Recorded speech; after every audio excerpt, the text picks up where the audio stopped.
वालेकुम जी दोस्तों, वेलकम हो गया 786 पिजन क्लब च। लो जी मौसम वेखो जी, बाजियां उड्डियां सी, मौसम हो गया खराब, बारिश बड़ी होन लग पई, तूफान चल गया, लोगों के हाले एक दो दो परिंदे उत्ते हैं। मौसम बड़ा खराब हो गया, ठंडा तो हो गया लेकिन नुकसान भी हो गया, नाल बाजियां वो बच गए ने जिन्हों के बह गए सी।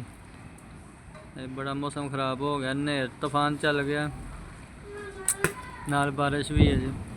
साढ़े परिंदे भी बैठे ने जी, वेखो ज़रा माशाल्लाह, बैठे ने आराम नाल, सुकून कर रहे ने। अज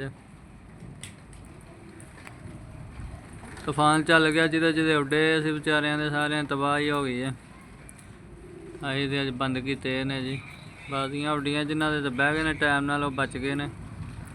लो जी दोस्तों, ये अज दी अपडेट है।